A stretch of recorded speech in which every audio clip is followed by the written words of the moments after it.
사람은 관점이라는 것이 존재합니다. 무엇을 바라보는 것, 이게 사실 관점이에요. 근데 그 관점에 의해서 인생 자체가 분리될 수도 있고 일치되게 살아갈 수도 있는 거예요. 우리 소라 집사님, 대봉 집사님하고 몇 년 차 되셨어요? 결혼한 지? 억수로 오래됐다, 그죠? 장점이 많아요? 단점이 많아요? 그래요. 이게 어떨 때 단점이 보여요? 내 마음이 상했을 때는 사실 장점이 보이는 게 아니라 단점이 보이죠. 여러분도 어떠세요? 내 마음이 조금 무너졌고 상처가 생겼을 때는요, 상대방의 바라보는 시각이 어떻게 돼요? 예, 단점이 보여요. 그죠? 소라 집사님을 바라보는 우리 대봉 집사님은 장점을 많이 보고 있어요? 아니면 단점을 많이 보고 있다고 생각하세요? 장점을 많이 본다. 단점을 보는 것 같아요? 장점. 여러분, 이 말이요 되게 가볍게 지나갈 말입니다만 절대 가볍지가 않습니다. 즉 누군가에게 단점이 보인다는 말은 내 마음이 상해 있다는 말이 되는 거예요. 내 마음이 무너졌다는 얘기가 되는 거예요. 시편 23편은 모든 그리스도인들이 가장 애송하는 시입니다. 근데 이것은 인생이에요. 근데 그 인생이 지금 상황이 푸른 초장 쉴 만한 물가를 거닐고 있는 평정되어진 인생이 아니라 사망의 음침한 골짜기를 다니고 있는 상황이란 말이죠. 근데 그는 노래합니다. 내 삶은 푸른 초장 쉴 만한 물가를 거닐고 있다고. 그렇다면 이 시편 기자는 마음이 견고하게 세워져 있다라는 것입니다. 근데 그 세워짐의 가장 기본이 되는 게 뭐냐면 여호와의 선하심을 바라보고 여호와의 선하심에 집중하고 있기에 그 마음은 견고한 거예요. 여러분, 가정이 평화로운 것은요, 내 배우자의 장점이 많이 보이게 될 때는요 평안합니다. 동의하십니까? 근데 내 배우자의 단점이 보이기 시작하면 천국의 모형인 그 작은 천국이 지옥같이 되는 거예요. 그래서 사실보다 중요한 건 태도란 말이죠. 시각을 바라보고. 우리 기독교에서는 사실 하지 말아야 될 것을 하는 걸 죄라고 얘기하죠. 맞죠? 간음하지 말라, 살인하지 말라, 도적질하지 말라. 이걸 어겼을 때는 내가 죄인같이 느껴지는데, 근데 정작 해야 할 일을 하지 않은 것도 죄인데요, 우리는 그것이 죄책감을 안 느끼는 거예요. 내 이웃을 내 몸처럼 사랑하라. 여러분, 이것은 지켜도 그만 안 지켜도 되는 게 아니라 명령이란 말이죠. 근데 여러분, 한번 곰곰이 생각해 보세요. 하지 않으려고 노력하는 게 쉽겠어요? 하려고 하는 것이 더 쉽겠어요? 나 쳐다보지 마시고요. 여러분, 하지 않으려는 것은 대단히 소극적이기 때문에요, 이게 쉽지가 않아요. 근데 하려고 하는 것은 적극적이잖아요. 그래서 우리 기독교의 진리는요, 행함을 통해서 하지 않아야 될 일을 막는 거예요. 이해가 되십니까? 내가 원수가 있어요. 성경은 뭐라고 했냐면 원수를 네 몸처럼 사랑하라고 얘기하고 있어요. 그러면 그리스도인 된 우리의 신분, 그 신분의 옷을 입고 있는 나는 원수를 사랑하는 일에 적극적이어야 합니다. 맞죠? 원수를 사랑하지 않으려고, 그러니까 원수를 미워하지 않으려고 노력하면 노력할수록 그 원수는 미워져요. 공감하십니까? 네. 그러니까 우리의 시각, 우리의 관점이라는 것이 그만큼 중요합니다. 오늘 저는 여러분에게 하나님의 선하심이 당신에게 언제나 한결같습니까? 라는 질문으로 말씀을 시작하려고 하는 것입니다. 여러분, 여러분이 경험하고 있는 그 환경에 따라 하나님의 선하심이 악하심으로, 무관심으로, 침묵하심으로 그렇게 보여지고 있다면 우리는 적어도 그 순간만큼은 실패하고 있는 것입니다. 여호와의 선하심이 언제나 한결같으십니까? 저는 이것보다 더 큰 그리스도인의 축복은 없다고 생각해요. 여러분, 어떤 사람이 행복할까요? 내 아내가 항상 이뻐 보이는 사람이 행복해요. 제가 최근에 우리 노예 임원 중에요, 늘 사모님을 안 보이던 친구가 있거든요. 근데 이번에 임원 수련회를 갔는데 모시고 온 거예요. 집사람이 이렇게 말합니다. 어머야, 너무 아름다우세요. 근데 목사님이요, 그 말을 그대로 나도 그걸 알고 있습니다 이란다. 근데 실제로요, 예뻐요. 많이 예뻐요. 우리 집사람보다 못하지만.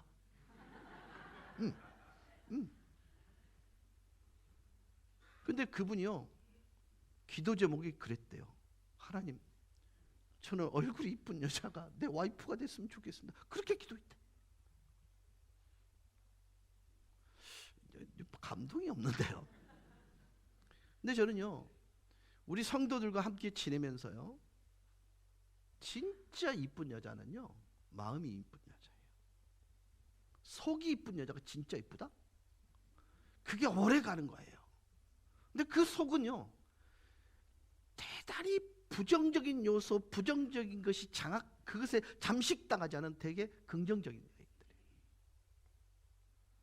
저는 오늘 하나님의 선하심에게 집중함으로 말미암아 누릴 수 있는 9가지 행복에 관한 얘기를 여러분과 나누려고 해요. 몇 가지요? 자, 1번부터 9번까지 하려니까 여러분 느낌상 설교가 길겠다 짧겠다?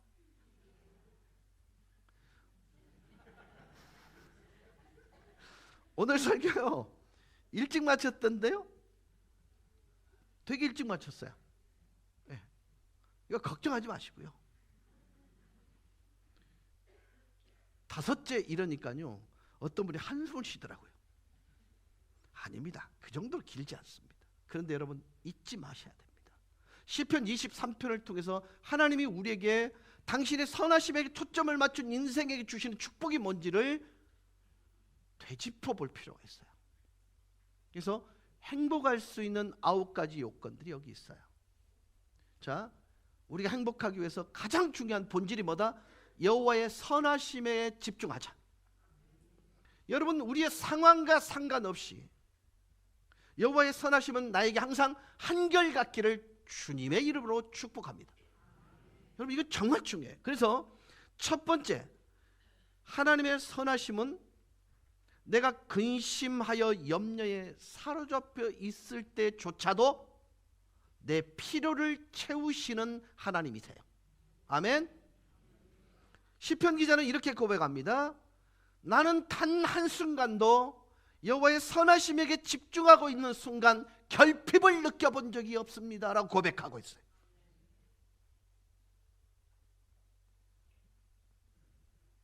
이 말씀의 의미는요, 하나님은 나의 필요를 채워주시는 온전하신 전능하신 하나님이시라는 거예요. 여러분 기억하실지 모르겠어요. 제가 사도신경을 이렇게 강의할 때에 라틴어의 사도신경의 첫 단어가 뭐라고요? 나는 믿습니다예요. 우리의 사도신경은 뭐요? 나는 전능하신 하나님을 이렇게 나가잖아요. 근데 라틴어 원어상에는 나는 믿습니다. 나는. 그래서 내 믿는 믿음의 내용이 뭐냐면 아버지 하나님. 근데 그 아버지가 어떤 하나님이다? 전능하신 하나님, 천지 만물을 지으신 하나님이에요. 근데 그 뒤에는요, 예수님이 이 땅에 오셔서 하신 9가지 사역이 쭉 기록되어 있어요. 자, 전능하신 하나님이 예수 그리스도를 보내신 하나님이신데 그분이 예수 그리스도를 보내셔서 하신 일은 그분이 내가 하나님이야를 증명하기 위해서 그 전능함을 한 번도 사용하신 적 없어요. 우리에게 오시기 위해, 우리를 구원하시기 위해 그 전능성을 쓰셨어요. 그러니까 완벽하게 당신은 내가 하나님이야를 증명하기 위해 그 전능함을 쓰지 않으시고요, 우리를 사랑하시기 위해 전능함을 쓰셨다는 거예요. 자, 이게 전제가 된다고 보십시다. 그러면 우리가 믿는 하나님은 선하십니다. 아멘. 그분은 내가 비록 내가 원하는 환경이 지금 환경이 아닐지라도 이것이 결국은 더해지고 더해져서 선이 될 거라는 본질적인 확신을 갖는 사람은요, 지금의 이 고난, 지금의 이 어려움, 지금의 이 결핍들을요 두려워하거나 염려하지 않아요. 왜요? 이것이 디딤돌이 되어서 선하신 하나님께서 나를 그렇게 인도하실 거라는 확신이 있기 때문입니다. 그래서 여러분, 지금 버거우십니까? 지금 힘겨우십니까? 지금 여러분 마음이 갈라질 대로 갈라져서 마음을 둘 곳이 없습니까? 걱정하지 마세요. 그럼에도 불구하고 내 하나님은 선하셔. 그 사실에 여러분이 집중하게 될 때요, 그 어려움은 징검다리가 되고 디딤돌이 될 줄로 믿습니다.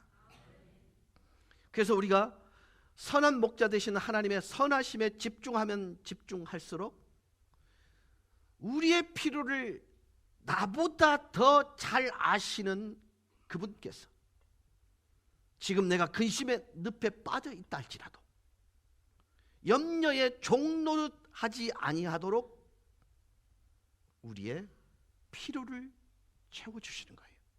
근데 여러분 기억하십시오.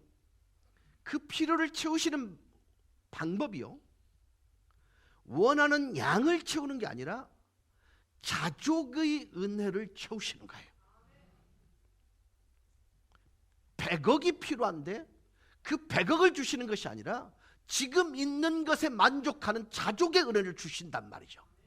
여러분, 이게 얼마나 큰 위로고 축복인 줄 아십니까? 록펠러에게 물었다. 아니, 더 이상 더 가질 수 없을 만큼 많이 가졌는데 얼마나 더 가지셔야 만족하시겠습니까? 라고 했을 때 록펠러가 이렇게 말했어요. Just a little more. 조금만 더요. 여러분, 인간의 마음은요 진짜 채우기 불가능해요. 왜요? 하나님이 세상을 만드실 때, 사람을 만드실 때요, 세상보다 더 큰 존재로 인간을 만드셨기 때문에요, 세상의 것으로 만족할 수 없는 게 우리 인간이란 말이죠. 그런데요, 내가 그까지 것에 자족할 수 있는 은혜를 가진다? 축복입니다.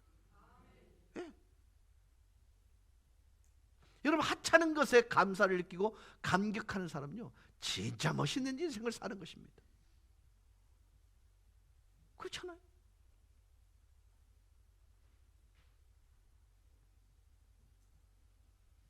두 번째로 시편 23편을 통해서 우리에게 주시는 하나님의 선하심에 집중할 때 와지는 혜택이 뭐냐? 선하신 목자 대신 주님께서 우리가 지쳐서 우울함과 영적 파탄에 빠져 있을 때조차도 우리를 다시 회복시켜 일으켜 세우시는 분입니다. 여러분,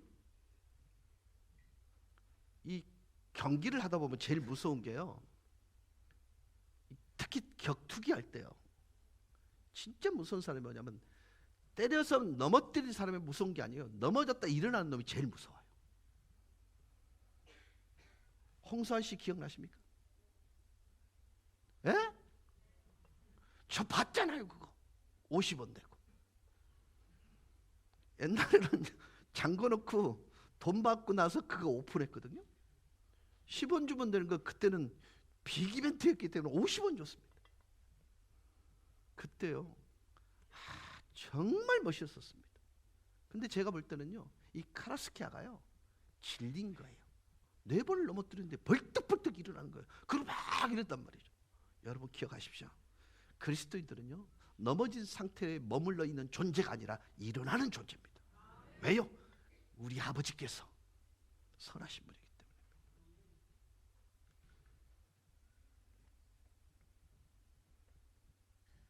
셋째, 빨리 나가죠.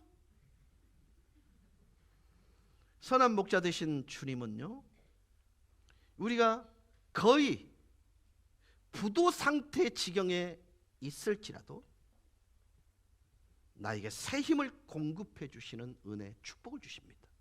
3절입니다. 내 영혼을 소생시키시고 자기 이름을 위하여 의의 길로 인도하시는도다. 죽은 영혼을 살리시는 분이라고 표현되어 있습니다. 내 영혼을 소생시키시고 자기 이름을 위하여 의의 길로 인도하시는도다. 선한 목자 되신 하나님은요, 내가 기사회생하기 어려운 지경에 빠져 있을 때조차도, 우리가 무기력한 상태에서 헤어나지 못한 상태에 있을 때라도, 나마저 나를 포기한 상태에 있을지라도 우리에게 계속 공급되는, 우리에게 능력으로 공급하고 배양하셔서 나를 기어코 일으켜 세우고야 마는 신실하신 목자이십니다.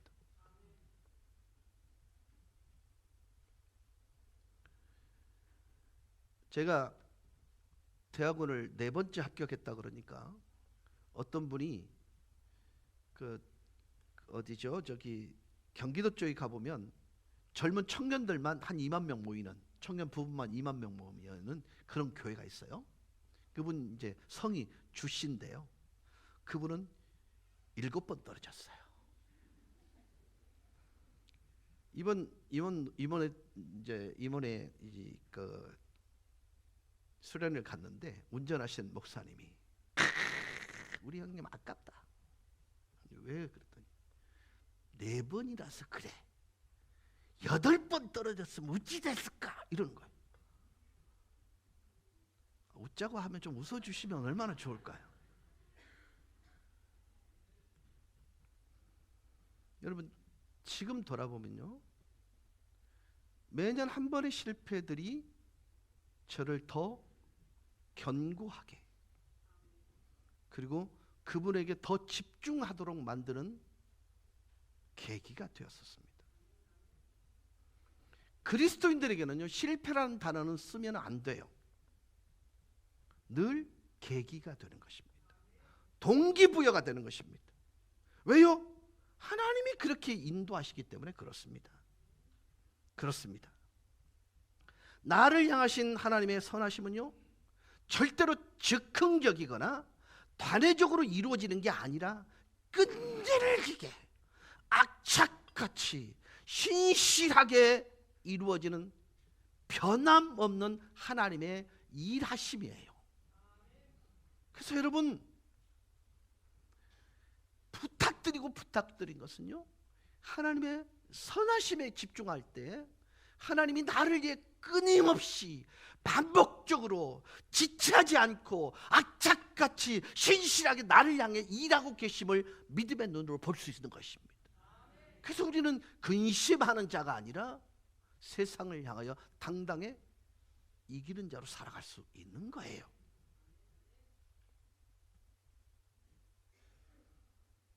하나님의 선하심을 맛보아하는 4번째 선한 목자의 사역은요, 극심한 혼돈에 빠져서 오해와 혼동에 있을 때라도 나를 바로 잡아주시고 바른 길로 인도해 주시는 하나님의 손길이 기적처럼 임하게 해요. 뭐 할 때? 하나님의 선하심에 집중할 때. 하나님 왜 이러세요? 가 아니에요. 성경은 이렇게 말합니다. 악인이 득세할 때 그것에 대해서 요만큼도 부러워하지 말라고요. 공의의 하나님은 판단하실 거예요. 그래서 우리 그리스도인들의 가장 위대한 능력을 발휘하는 것은 기도입니다.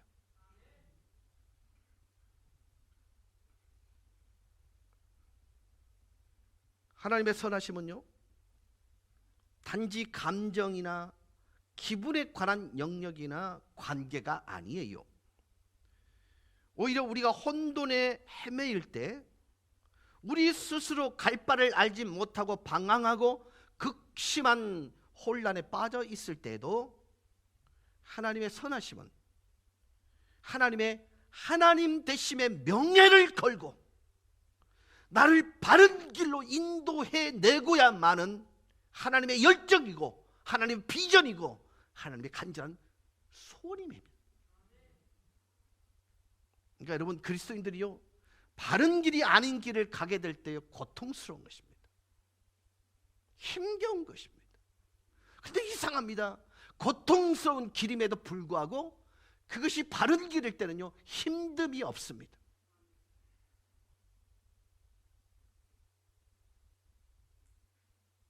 조직 신학자들은 선하신 하나님, 그 하나님을 하나님의 속성 중에 하나로 간주하지만 시편 기자는요, 하나님의 선하심을 하나님께서 우리의 삶에 밀접하게 오셔서 실제로 개입하시는 하나님의 품성이요, 하나님의 능력이요, 하나님의 자기 증명이라고 얘기하고 있는 거예요.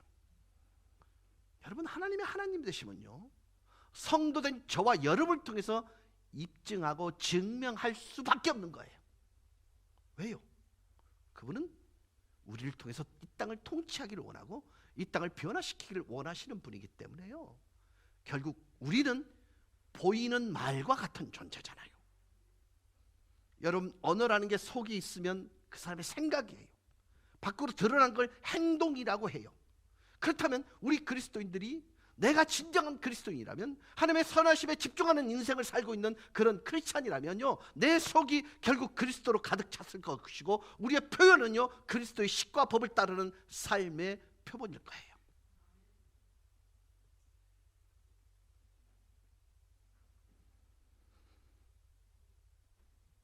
그래서 자기 이름을 위하여, 당신의 명예를 위하여 우리를 어떻게 한다? 바른 길 가게 하신다는 것입니다. 여러분, 이 말씀이요, 여러분에게 능력된다는 사실을 믿으실 수 있기를 바랍니다. 여러분, 하나님은요, 저와 여러분의 삶 속에서 하나님이 선하시다는 것을 증명해 내시기를 원하고 계세요. 그래서 너희의 선한 행실로 말미암아 하나님의 자녀인 것을, 하나님의 제자인 것을 증명하라고 얘기하고 있는 것이잖아요.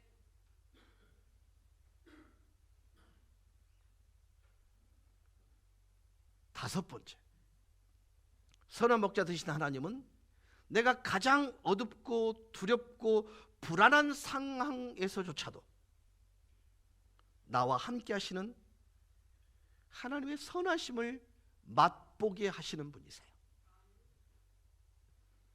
4절입니다. 내가 사망의 음침한 골짜기로 다닐지라도 해를 두려워하지 않을 것은 주께서 나와 함께 하심이라. 주의 지팡이와 막대기가 나를 안위하시나이다. 자, 여러분, 오늘 이 읽은 4절 말씀은요, 두 개의 강조점을 가지고 있어요. 근데 그 강조점이 대조를 이루고 있습니다. 첫 번째가 사망의 음침한 골짜기예요. 자, 보세요. 사망의 음침한 골짜기가 주는 그 강력함을 인식하시죠? 그리고 사망의 음침한 골짜기 주는 그 누구도 이길 수 없는 강력함, 그리고 그 누구도 피할 수 없는 가장 강력한 이 세상 공중권세 잡은 자의 위력을 사망의 음침한 골짜기로 표현하고 있는 것입니다. 사람의 힘으로 넘을 수 없는 인간의 한계에 도달할 수밖에 없는 것을 이렇게 표현한 것입니다. 그럼에도 불구하고 우리 힘으로는 불가능할지라도, 내 능력으로는 결코 상대할 수 없는 존재일지라도, 그런 환경일지라도 반드시 통과시켜서 이기게 하시는 하나님. 그 이기는 방법이 뭐냐면 동행입니다. 동행. 여러분 많이 들으셨어요.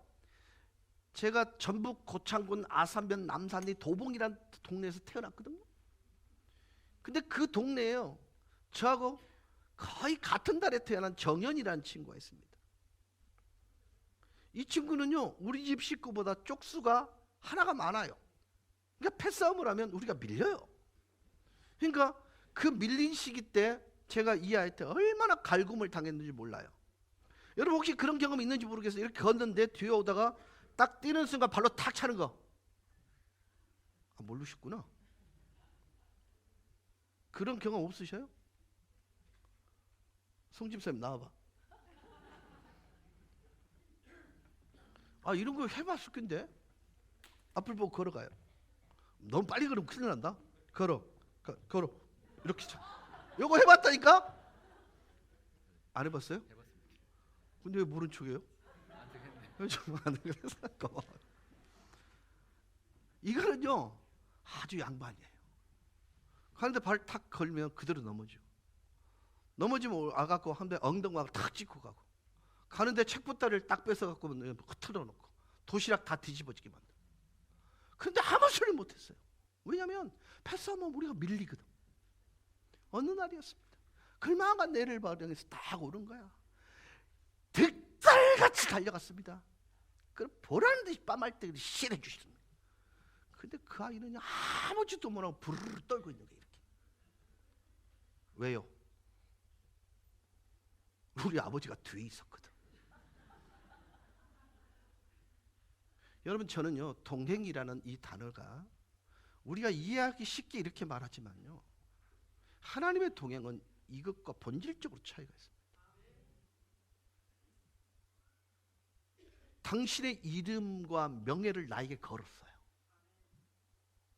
그 나를 통해서 당신이 증명되기를 원하세요. 근데 무례함 당하는 일을 내버려 두시겠다는 것입니다.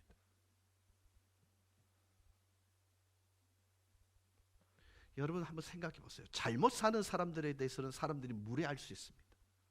근데 잘 사는 사람, 삶의 식과 법이 옳은 사람들에 대해서는요 함부로 하지 못하는 것입니다. 왠 줄 아십니까?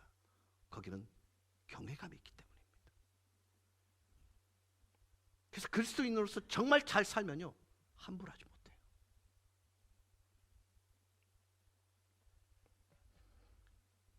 사망의 음침한 골짜기만큼 우리와 변함없이 함께 하시는 하나님의 선하심을 지팡이와 막대기라는 선한 목자의 도구를 통해서 실제적으로 지금 묘사하고 있는 것입니다. 여러분 보세요. 우리 시대는 목축업을 하고 농경 사회가 아닙니다. 그러면 이 지팡이와 막대기를 어디에 비유하는 것이 제일 좋을까요? 여러분 어떠세요? 여러분 지팡이는요 보존을 위한 도구입니다. 양들이 바른 길을 가고 푸른 초장으로 가게 하기 위한 도구입니다. 자, 그러면 이 시대에 지팡이와 막대기는 뭘까요? 하나님의 말씀입니다. 내가 진짜 행복한 그리스도인이냐를 증명할 수 있는 방법은 딱 한 가지입니다. 내가 말씀에 순종하는 삶을 살고 있느냐예요. 여러분, 우리 하나님은요 우리의 삶의 선한 목자의 도구로 말씀을 주셨는데요 실제적이어야 됩니다. 우리를 결코 떠나지 아니하시고 우리를 홀려 내어버려 주지 아니하시고 우리와 함께 하시는 선한 목자 되시는 그 하나님의 선하심을 맛볼 수 있고 하나님의 동행을 실제로 만질 수 있는 방법은요 말씀을 통해서 증명하는 거예요. 여러분, 그리스도인들에게 삶의 식과 법은 뭐예요? 말씀입니다. 말씀을 벗어나서는요 전부 불법입니다.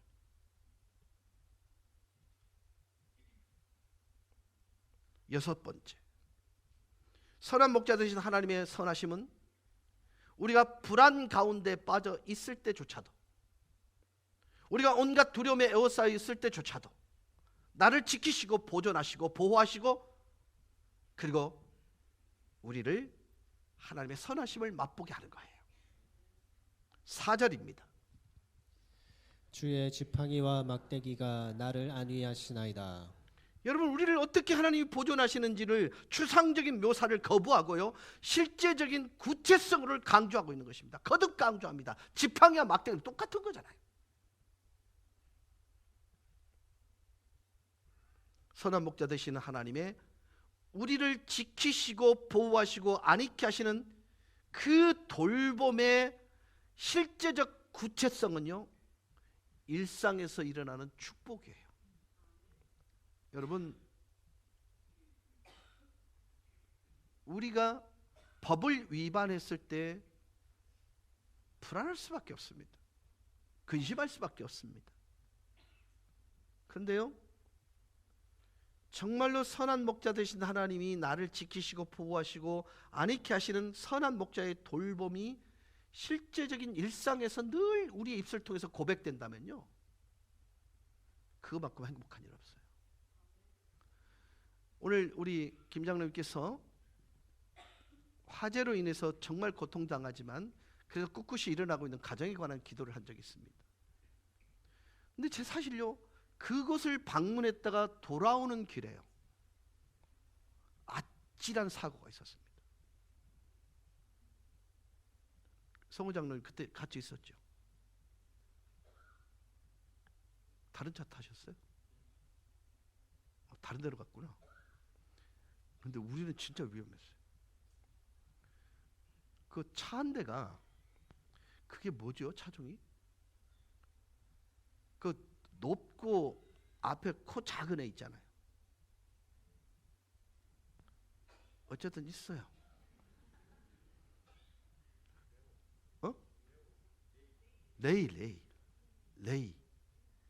레이가요, 좌회전을 받기 위해서 이렇게 차가 멈춰서 깜빡이를 넣고 있었는데 우리가 이제 좌회전을 넣고 딱 돌아가려고 하는 순간이었습니다. 갑자기 느닷없이 뭐 하나 진짜 급속한 물체라고 싹 하고 지나가는데 나무를, 가로수를 그대로 받아버린 거예요. 근데 그 가로수가 요만큼 두꺼웠거든요. 근데 그 가로수가 넘어지면서 차를 뚫고 들어왔어요. 그러니까 얼마나, 근데 우리가요 1초만 빨리 갔잖아요, 이 설교 못 듣습니다. 그때 제가 잠깐이지만 느꼈던 것은 하나님의 안위하심에 대한 거였어요. 그래서 저는요, 그 순간 너무 아찔했거든요. 내 자동차 바퀴가요, 바뀌는 순간 붕 날아서 우리 차를 향해서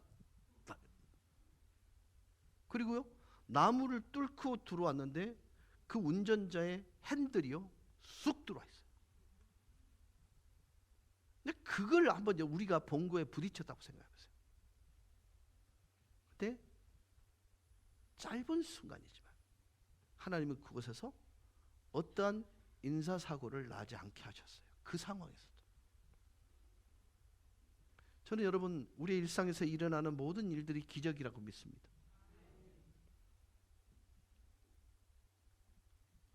오늘 아침에 제가 아내에게 여보 어제 잘 잤어요를 못 물어봤어요. 워낙 제가 코골이가 심하니까 요새 여기다 테이핑하고 자거든요. 근데 나중에 보니까 이게 갑갑해서 뜯어버렸나 봐요. 근데 느낌상 아내가 거의 잠을 못 잤을 정도로 내가 코골이를 했나 봐요. 그리고 제가 아침에 일어날 때마다요, 이 입가에요 하얀 불순물이 껴요. 그만큼 호흡하는 게 어려웠겠죠. 그래서 저는요, 아침마다 감사하지 않을 수 없어요. 제 호흡이 끊어질 수 있는데요, 옆에 파수꾼을 세웠어요. 집사람이 툭 치고 잡니다. 그러면 후 이렇게. 여러분, 우리가 잠을 자는 순간 우리가 우리를 어찌할 수 없는 연약한 존재가 우리예요. 근데 우리가 은혜 가운데 눈을 떴다? 기적이죠. 여러분 기억하십시오. 일상에서의 하나님의 선하심을 손으로 만지며 살아갈 수 있는 그것이야말로 진짜 복된 인생 아니냐는 거예요. 거기에는 불평, 불만이 있을 수 없는 거잖아요. 원망이 있을 수 없는 거잖아요. 미움이 있을 수 없는 거잖아요. 여러분, 그까짓 것이라 여기는 사소함 속에 담겨져 있는 그 행복을 캐내는 기쁨이 얼마나 큰 줄 아십니까? 내 남편이 여보 다녀올게 하고 나갔다가 돌아온 그 자체가 기적이잖아요. 여보 다녀올게 하고 나서 쭉 안 돌아온 남편이 얼마나 많은데요.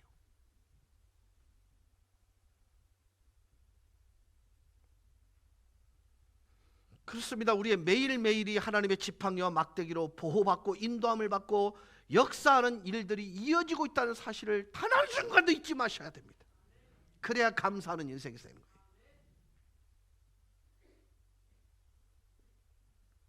일곱 번째, 선한 목자 되신 하나님의 선하심은요, 반드시 우리에게 하나님의 풍성한 은혜와 각별한 존귀함을 아낌없이 배려해 주십니다. 5절입니다.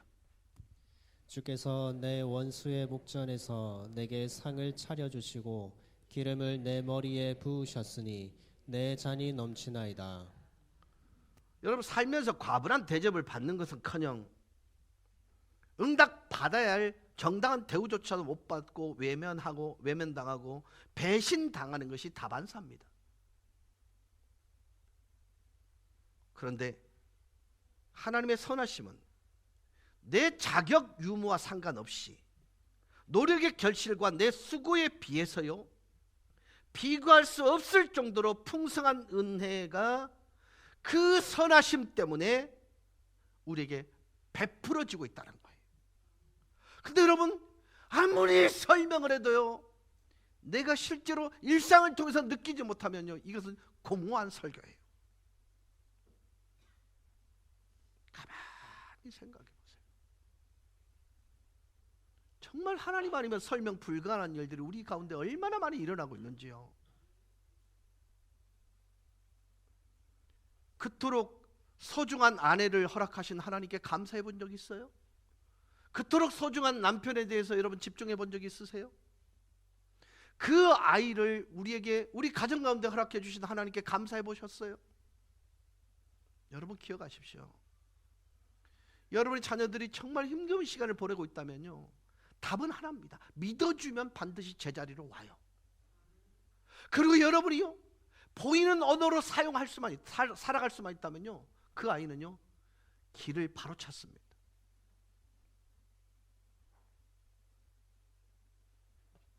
그렇습니다.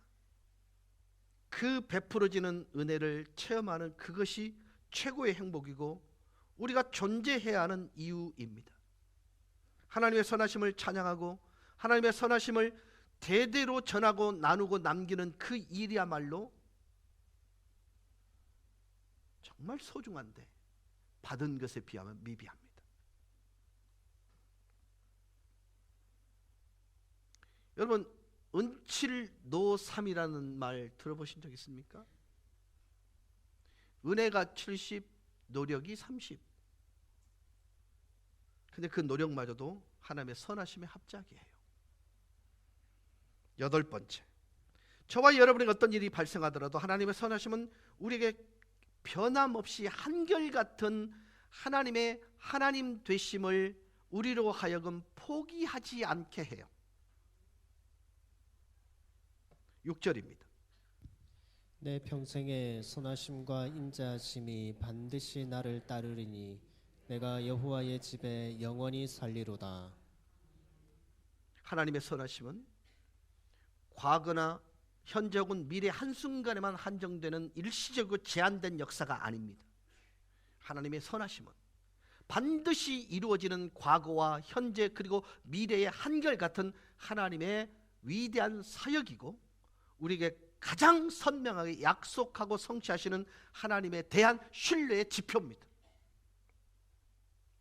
여러분, 하나님의 그 사이즈, 그게 우리 인생의 사이즈라고 내가 굉장히 강조했습니다. 내가 믿는 하나님의 크기가요, 내 인생의 사이즈예요. 자, 보세요. 하나님은 끝없이 우리에게 약속을 하셨습니다. 그 약속이 우리의 삶을 통해서 실제로 만지는 기적이 일어납니다. 왜요? 하나님이 신실하시기 때문에.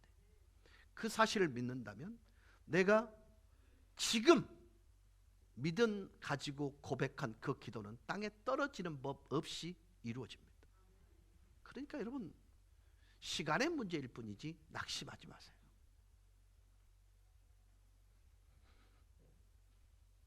하나님이 포기할 수 없는 하나님 자신의 존재적 속성을 넘어서요, 하나님의 한결같이 나를 향해 일하심의 징표가 선하심입니다. 근데 여러분 놀라운 사실을 한번 발견하실 수 있으면 좋겠는데요. 하나님의 선하심 앞에는 반드시 한 단어가 들어갑니다. 뭘까요?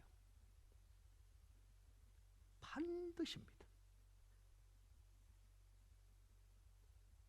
답을 가르쳐 줬는데 모르세요.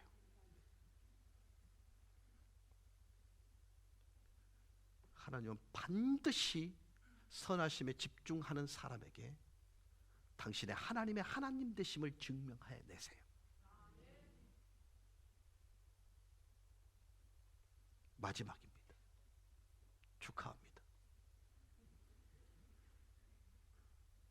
선한 목자 되신 하나님의 선하심은요, 우리를 하나님의 영원한 집에 영원히 거하게 하시는 능력으로 역사하십니다. 하나님의 선하심은 우리에게 영원한 목적지요, 영원한 안식처요, 영원한 행복의 요람이 있음을 구체적으로 인도해 주시는 하나님의 가장 강력한 축복의 도구입니다. 그 끝자락이 어디냐? 영원히 여호와의 집에 거하게 하는 것입니다. 그 선하심은요, 결코 바뀌지 않아요. 그 선하심을 결국 나를 거기에 이르게 하세요. 그러니 여러분 염려하지 마시길 바랍니다. 가장 오랫동안 가장 변함없이 가장 한결같이 우리를 인도하셔서 마침내 도달케 하여 거하게 하시는 아버지의 영원한 집은 하나님의 선하심을 가장 적극적이고 궁극적으로 증명하는 실체입니다.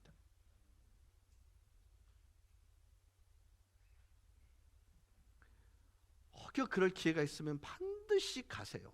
임종 예배를 드릴 수 있는 기회가 있으면 반드시 가보세요. 거기에 놀라운 기적들이 일어납니다. 어떤 기적일까요? 가보지 않은 죽음 너머의 삶을 어떤 이는 두려움으로 이 땅에 잠시라도 머물고 하자는 그런 두려움이 있습니다. 그런데요, 영원히 하나님이 통치하시는 그 영원한 나라를 사모하는 사람은요, 그 얼굴에 요만큼의 미련 없습니다. 저는요, 많은 이들이요, 그런 죽음을 경험하는 사망의 음침한 골짜기 너머로 하나님이 통치하시는 영원한 나라를 사모하며 가는 그 얼굴들을 보면서 설명이 안 될 만큼 하나님의 나라에 대해서, 하나님의 통치하는 그 부분에 대해서 동의합니다.